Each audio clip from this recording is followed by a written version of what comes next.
சரிடாப்பா, நாங்க என்ன செய்வோம்டாப்பா, தொடர்ந்து கதைப்போம். தொடர்ந்து கதை கேட்க பார்த்தோம்னு சொன்னா இப்ப என்ன விஷயத்த கதைக்க போறோம்னு சொன்னாராப்பா. ரெண்டாவது விஷயம், முதலாவது பெரிய ஏக்கத்துக்குள்ளே சமன்பாடு நிறைய எடுத்துனா, இப்ப ரெண்டாவது கதை கதைக்க போறேன். எப்படிப்பட்ட கதைன்னு சொன்னா, இப்ப அந்த ப்ரொஜெக்ட்ல எறியப்பட்ட இடத்தில இருந்து நம்ம படங்கிரிக்கணும்னா உனக்கு உலகம் நினைக்கிறேன் சார். இப்படித்தானே ஒரு எரியக்கம் வரும். எப்படி சாதாரண இப்படித்தானடா ஒரு எரியக்கம் கொண்டு வரும். வரண்டா ஒரு எரியக்கம் கொண்டு வரும்.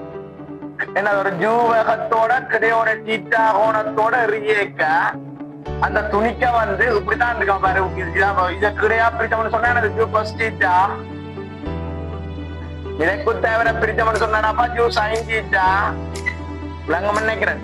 கிடையா பிரித்தா ஜூ பிளஸ் தீட்டா, எனக்கு தேவை பிரித்தா ஜூ சைன் தீட்டா. சோ இப்ப வந்து டி சமன் சைவரில எங்களுக்கு துணிக்க இந்த இடத்துல நின்றவர். இப்ப டி சமன் கீழ எங்களுக்கு துணிக்க இந்த இடத்துக்கு வந்துட்டார். வேண்டா இப்ப நான் இந்த இடத்துக்கு இந்த இடத்துல நிக்கிறேன். இந்த இடத்துக்கும் இந்த புள்ளிக்கும் இதான் இனிஷியல் பாயிண்ட். இது இனிஷியல் பாயிண்ட், இது ஃபைனல் பாயிண்ட். எனக்கு இனிஷியல் பாயிண்ட்ல இருந்து ஃபைனல் பாயிண்ட்க்கு இருக்கிற இந்த என்னது டிஸ்பிளேஸ்மெண்ட், இந்த இடப்பெயர்ச்சி வழியா கவனி. இந்த இடப்பெயர்ச்சி இந்த ப்ரொஜெக்ஷன் எரிய பாதையில ஈடுபடுகின்ற பொருளின் இடப்பெயர்ச்சியை கண்டுபிடிக்க போறேன். டி சமன் டி நேரத்துல என்ன இடப்பெயர்ச்சியை கண்டுபிடிக்க போறேன். முதலாவது பார்த்தது என்னது, எரிய இயக்கத்துக்குரிய என்னது சமன்பாடு. எரிய சமன்பாடு எப்படி நெருங்கி எடுக்கிறது பார்த்தலாம். இப்ப பார்க்க போறது இந்த காவி என்னது, இந்த காவி நான் ஆறு போடுறேன். ஆறு போடுறேன். அப்ப காவி கதையெல்லாம் இதுக்கு வர போகுது. இந்த காவிய நான் கண்டுபிடிக்க போறேன். இந்த காவிய நான் என்ன செய்ய போகின்றேன், கண்டுபிடிக்க போகின்றேன். சரி பார், எனக்கு இந்த காவியில பார். அப்ப இந்த புள்ளி வந்து நிலைக்குத்த அவ்வளவு தூரத்தை அமைக்கிறேன். நிலைக்குத்த அவ்வளவு தூரத்துல இருக்குது, வழி தூரத்துல இருக்கின்றேன். கிடையாக எங்களுக்கு எவ்வளவு தூரத்துல இருக்குது, எக்ஸ் தூரத்துல இருக்கிறேன். அதே போலதான் செய்ய போற வழியாக்கவை. கிடையா எக்ஸ் தூரத்தோட இருக்கிற இந்த புள்ளி நிலைக்குத்தா வழி தூரம் இடமே இருக்கிற ஒரு குறித்த நேரத்துல ரெண்டு பக்கம் கிடையாகவும் இடம்பெறலாம், நிலைக்குத்தாகவும் இடம்பெறலாம். ஒரு குறித்த நேரத்துல அப்ப ஒரு குறித்த நேரத்துல கிடையாகவும் இடம்பெயர்ச்சி இருக்குது, நிலைக்குத்த இடம்பெயர்ச்சி. அதான் டூ சொல்லி போட்டேன். சரி, ஓகே. அப்ப வேற என்னது, வழி நிலைக்குத்தா வழி இடம்பெயர்ச்சி கிடையா எக்ஸ் இடம்பெயர்ச்சி. இதை வச்சு கொண்டு நான் என்ன செய்ய போறேன், இந்த வெக்டர் எழுத போறேன். இந்த வெக்டர் எழுத போறேன். வெக்டரில எப்படி ஆல்ரெடி டிஸ்பிளேஸ்மெண்ட் இந்த இவ்வளவு தூரத்தை இவ்வளவு தூரம்ன்றது பெருமன். அப்ப இந்த வெக்டர் ஃபார்முலாவை என்ன எழுதுறது, அப்ப நான் சொல்லி தந்திருப்பேன். இந்த மாதிரி 2 டைமென்ஷனல்ல ஒரு வெக்டரை எப்படி ரெப்ரசன்ட் பண்ணலாம், 2 டைமென்ஷனல்ல எப்படி வெக்டர் என்னது எப்படி வெக்டரை ரெப்ரசன்ட் பண்ணலாம், xi பிளஸ் yj விளங்குதா. அதாவது வெக்டர் அனாலிசிஸ் சொல்லி இருப்பேன். 2 டைமென்ஷனல் அதான் 2 டைமென்ஷனல் கார்ட்டீசியன் கோஆர்டினேட் சிஸ்டத்துல இப்படி இந்த புள்ளி, இப்ப இந்த புள்ளி இது வந்து என்னது எங்களுக்கு வந்து பொசிஷன் வெக்டர் மாதிரி. அதாவது இது ஒரிஜின் நிலைத்த புள்ளி, பிக்ஸ் பாயிண்ட். ஒரு பிக்ஸ் பாயிண்ட்ல இருக்குது இந்த ஸ்பேஸ்ல இருக்கிற இந்த புள்ளியை நான் சும்மா சொல்றேன், எக்ஸ் y புள்ளி இந்த ஆளுகூடல். அப்ப இது இந்த வெக்டரை நாங்கள் என்னென்று எழுதலாம், ஆரண்ட வெக்டர் என்னென்று எழுதலாம்னு சொன்னா, ஆரண்ட வெக்டரை xi பிளஸ் yj என்ற மாதிரி எழுதி கொள்ளலாம். நம்மளுக்கு விளங்குதான், xi plus yj அல்லது கூட இல்ல ஹெட் போட்டு எழுதலாம், xi hat yj hat ன்னு சொல்லி j hat ன்னு எழுதலாம். புல இல்ல என்ன x டைரக்ஷன்ல இருக்கிற காவி என்ன ஹட் காவி i hat, y ல j hat. இப்படி ரெப்ரசன்ட் பண்ணலாம்னு உனக்கு எங்க வச்சு சொல்லிட்டு நான் வெக்டர் அனாலிசிஸ்ல காவிகள்ல வச்சு சொல்லிட்டு நான் 2 dimensional Cartesian coordinate 2 dimensional Cartesian coordinate சிஸ்டத்துல இவ்வாறு வெக்டர் ரெப்ரசன்ட் பண்றது என்ற மாதிரி சொன்னான். இது என்னது vector representation.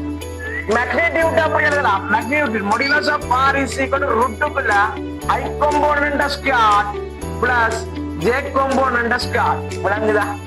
2 dimensional Cartesian coordinate சிஸ்டத்துல எழுதுற விதம். இதுல என்ன ஒன்று, இந்த வெக்டர் யூனிட் நார்மல் வெக்டர். அப்ப r ஹெட் வெக்டர் எழுதுறேன்னு சொன்னான். r over modulus of r இப்படி சொல்லியிருந்தான். r head over ஆரோவ மொடிலஸ் ஆஃப் ஆர்ன்ற மாதிரி இப்படி எழுதலாம்னு சொல்லியிருக்கிறான். ஓகே, இவ்வாறு எழுதலாம்னு சொல்லியிருக்கிறான். மூன்று விதமா, அதாவது முதலாவது வெக்டர் எழுதுறாரு, இரண்டாவது மேக்னிடியூட் எழுதுறாரு, இரண்டாவது என்னது மேக்னிடியூட் எழுதுறாரு, மூன்றாவது அழகுக்காவி எழுதுறது. மூன்று விஷயங்கள் சொல்லி தந்திருப்பேன். எங்க எல்லாத்துக்கும் இருக்கு, எல்லாத்துக்கும் கார்ட்டீசியன் கோஆர்டினேட் சிஸ்டம் என்னது 2 dimensional Cartesian coordinate system, 3 dimensional Cartesian coordinate system, cylindrical coordinate system, மற்றது என்னது சிலிண்ட்ரிக்கல் கோஆர்டினேட் சிஸ்டம், மற்றது ஸ்பெரிக்கல் கோஆர்டினேட் சிஸ்டம். இந்த கோஆர்டினேட் சிஸ்டங்கள் எல்லாம் படிச்சிருப்பான். ஒவ்வொன்றிலையும் இரண்டு வெக்டர் ரெஃபரன்ஸ் நான் சொன்னேன். எல்லா கோடி அறிக்கையும் மண்டதுலையும் மண்டது எல்லாத்துக்கும் பெரும். அதனாலதான் வெக்டர் அங்க வச்சு படிச்சினான். அதை வச்சு சொல்லுது நான் சரிதான வெக்டர் எல்லா கோடி அறிக்கையும் பெரும் ஒண்ணு செய்யலாம் சரிதானே. இப்படித்தான் இதான ஷோர்ட் மெத்தட். தியரியில இருந்து நாங்க என்னத்தை விளங்குறோம், ஒரு காவிய 2 டைமென்ஷனல் கோஆர்டினேட் சிஸ்டத்துல இவ்வாறு எழுதி கொள்ளலாம், அது மேக்னிடியூட்டை இவ்வாறு எழுதி கொள்ளலாம். அழகு காவிய நாங்கள் எழுதி கொள்ளலாம். ஆரோவ மொடிலஸ் ஆஃப் ஆர் என்ற மாதிரி இந்த 6 தெரியும் மொட்டார இதை பிரதிட்டோம்னா சரி விடுவார். அதே போலதான் நம்ம இதுக்கும் செய்ய போறோம், வேற ஒன்றும் செய்யல. அதே போலதான் என்ன செய்ய போறோம், இதுக்கும் செய்ய போறோம். அப்ப என்ன செய்யணும், குலத்தை ஒரு கிளியர் பண்ணிட்டு வெக்டரேன்னு சொன்னான். சும்மா இருக்க அப்ப எல்லாம் மறந்து வச்சிருப்பேன். வெக்டரேன்னு சொன்னான், எல்லாத்தையும் மறந்து வைப்பேன் சரிதானே.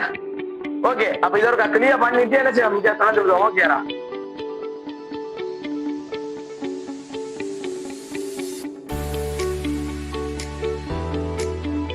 சரிடா, நாங்க தொடர்ந்து என்ன செய்வோம், தொடர்ந்து எழுது வந்துட்டு தொடர்ந்து பார்ப்போம்.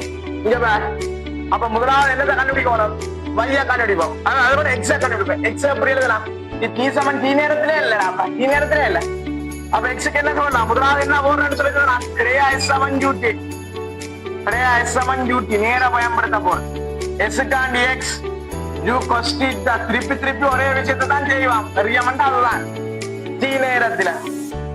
முதலாவது ஈக்குவேஷன், இரண்டாவது ஈக்குவேஷன், இரண்டாவது ஈக்குவேஷன் என்னது நிலைக்குத்தா, நிலைக்குத்தா என்னதை பயன்படுத்த போறேன், எஸ் சமன் டியூட்டி, அதான் டியூட்டி பிளஸ் ஹாஃப் ஏ டிஸ்கார்ட பயன்படுத்துகின்றேன். அப்ப இல்ல எக்ஸுக்கு பேர் என்ன போடுறேன், y is equal to என்ன u sin theta, u sin theta into t minus half dt வர்க்கம். ஏரெண்டெல்லாம் விளங்கி இருக்கு, மைனஸ் ஏன் வந்துட்டு விளங்கி இருக்கு.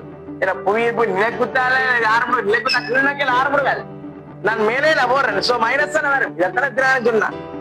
சோ இது ரெண்டாவது சமன்பாடு, ரெண்டு சமன்பாடு. எனிப்பார் எக்ஸ் கொம்போனன்ட் தெரியும். டி வந்து தரப்படுகின்ற கணியமண்டத்தை எடுக்கவன், டி வந்து என்னது தரப்படுகின்ற ஒரு கணியமண்ட மாதிரி எடுக்கவன். எக்ஸும் தெரியும் பையும் தெரியும்.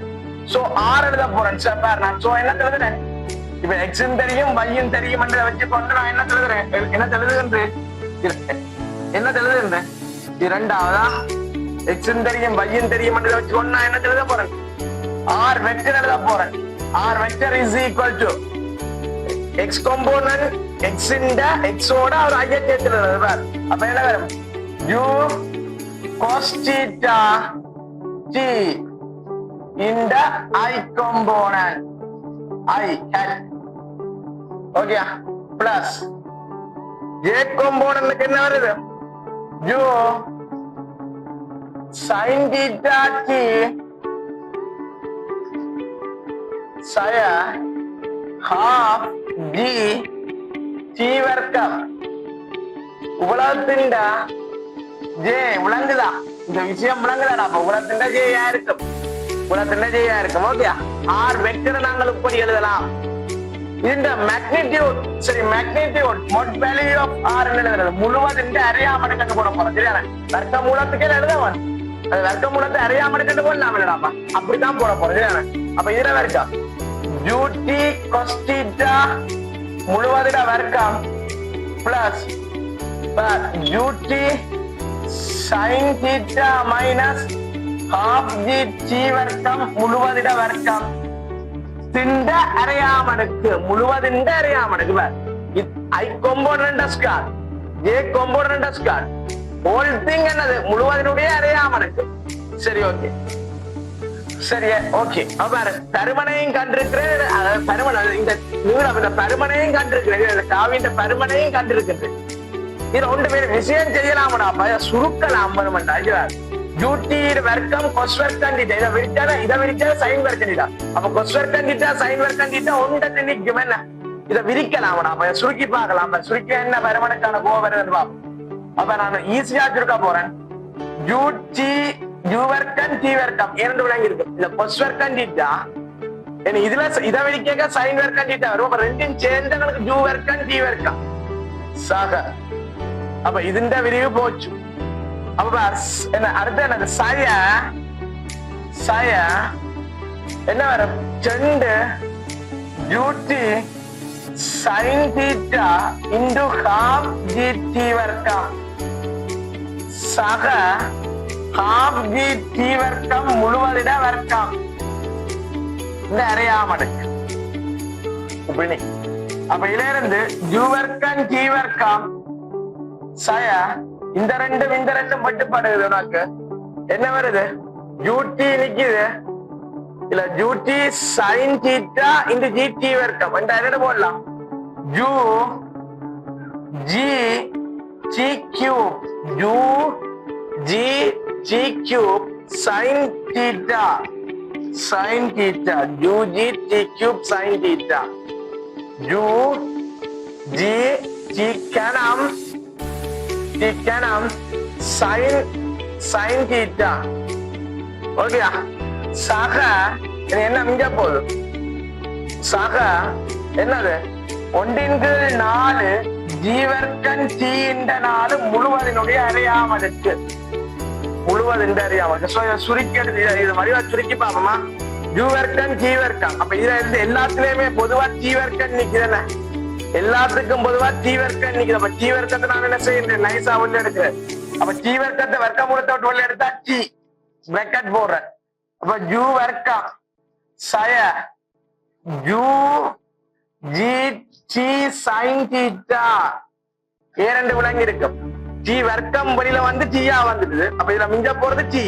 அப்ப ஜூ ஜி டி சைன் தீட்டா சக சக என்ன வரும் அப்ப டி வர்க்கம். அப்ப இதுல வந்தா டி வர்க்கம் தான் இல்ல நிக்க. அப்ப இல்ல டி வர்க்கம் நிக்க போதுனா அப்போ ஜி வர்க்கம் டி வர்க்கத்தின் கீழ் 4 முழுவதினுடைய அரையாம் அடுக்கு விளங்குதா முழுவதினுடைய அரையாம் அடுக்கு விளங்குதா. இப்ப டீயை நாம் எடுத்து எங்களுக்கு உப்பாரான ஒரு கோவை வருது தருமனுக்கு மொடியூலஸ் ஆஃப் ஆருக்கு எங்களுக்கு உப்பாரான ஒரு கோவை ஒன்று வருகின்றது. ஏதாச்சும் இருக்கு அதாவது i component square plus j component square இதை போட்டு அங்க என்ன செய்திருக்கிறோம் சுருக்கி எடுக்க எங்களுக்கு உபாரான ஒரு கோவையானது எங்களுக்கு கிடைக்கப்படுகின்றது. இது விளங்குதா உனக்கு இது விளங்குறதா உனக்கு இது விளங்கும் நினைக்கிறேன். சரி அந்த உபாரான கோவை ஒன்று என்ன செய்யப்படுது எங்களுக்கு கிடைக்கப்படுகிறது. ஓகேடாப்பா ஓகே இது விளங்கும் நினைக்கிறேன். ஈஸியானடாப்பா என்ன எக்ஸையும் காண்றோம் வையையும் காண்றோம். ஆனா டீ தெரியா வேணுமா நேரம் தெரிஞ்சாத்தான் இந்த கதையெல்லாம் சொல்லலாம். நீ டீ நேரத்துல இருந்ததுன்னா எக்ஸுக்கு ஒரு கோவை ஒன்று வருது வையக்கு ஒரு கோவை ஒன்று வருது டீ சார்பா. அப்ப இப்படி எடுத்துக்கொண்டு போக எங்களுக்கு உபார டீ சார்பாக எங்களுக்கு என்ன செய்யுது மொடியூலஸ் ஆஃப் ஆர் என்ற பெருமணம் தருது ஆரம் தருது. ஓகேயா அப்ப கிளியர் பண்ணிட்டு என்ன செய்யும் தொடர்ந்து அங்களை பார்க்க வேண்டியதா. இது 2வது கதை பார்த்து கொண்டிருக்கேன். ஓகேயா காவி காண்றது அதாவது எறியப்பட்ட இடத்திலே இருந்து இப்ப எரிய துணிக்க நிக்கிற புள்ளிக்குறப்பட்ட காவிய காண்றது. காவியை எழுதுறது மற்ற காவியின் பெருமணம் எழுதுறது. காவி என்று சொல்றது பெருமணம் இருக்கிறாங்க திசையும் இருக்கிறாங்க. சரிதானடாப்பா பெருமணம் இருக்கு திசையும் இருக்கு. சோ ரெண்டையும் காணவன் அதான் பெருமனையும் கண்டுட்டேன் பெருமனை கண்டுட்டேன் திசையன் அதுதான் காவி. சரிதானே இப்ப திசை காண இல்லை இனிமேல் இது காவி. அப்ப திசை எப்படி காணுவேன் திசை எப்படி காணலாம்னு சொன்னேன். இது எனக்கு இதுல திசைய நான் இதை என்ன பீட்டான்னு எடுத்தா tan பீட்டா சமன் y/x. tan பீட்டா சமன் எதிர்பக்கத்தின் கீழ் அயல் பக்கம். எதிர்பக்கம் என்னடாப்பா y அயல் பக்கம் என்னடாப்பா x. அப்ப y/x. அப்ப நான் சும்மா எழுதி காட்டுறேன். அங்க நான் இது கீழே எழுதுறேன் இதுக்கு கீழே எழுதுறேன். இதுல இருந்து பீட்டாவது கோணம் என்னது கோணத்தையும் காணட்டும். நான் என்ன செய்யலாம் tan பீட்டா எழுது வாய் என்ன எழுது வாய் y/x. இதுல இருந்து beta is equal to tan inverse y/x என்ற மாதிரி எடுப்பேன். Beta is equal to tan inverse y/x என்ற மாதிரி எடுப்பேன். ஏன் tan பீட்டா எதிர்பக்கத்துக்கு செங்கோண முக்கோணி மாதிரி வருது. இது என்ன முக்கோணி மாதிரி வருது ஒரு செங்கோண முக்கோணி மாதிரி ஒரு ட்ரையாங்கிள். ஓகே ஒரு செங்கோண ட்ரையாங்கிள் மாதிரி வருது, செங்கோண முக்கோணி மாதிரி வருது. இப்ப செங்கோண முக்கோணி என்ன நாங்க பீட்டான்னு வச்சா அப்படி எழுதலாம். தெரிஞ்சுவா எக்ஸ் எனக்கு தெரியும், y எனக்கு தெரியும், பிரதிட்டு விடு கோணம் பெற. பிரதிட்டு சுருக்கினாங்களுக்கு என்ன வரணும்? கோணம் பெற வேணும். விளங்குதான்? பிரதிட்டு சுருக்கினாங்களுக்கு என்னடா வரணும்? கோணம் பெற வேணும். அப்ப இந்த கதை விளங்குன்னு நினைக்கிறேன். ஓகே, நான் உனக்கு விளங்கும்னு நினைக்கிறேன். ஓகே அடாப்பா. ஓகே, அப்ப வேற என்ன மாதிரி சுருக்கி எடுத்துனாங்கன்னு விளங்குற ஐடியா, என்ன மாதிரி சுருக்கி எடுத்துனாங்கன்னு ஐடியா விளங்குதானே? ஓகே, நீங்க கிளியர் பண்ணி போட்டு என்ன தொடர்ந்து பாப்போமா?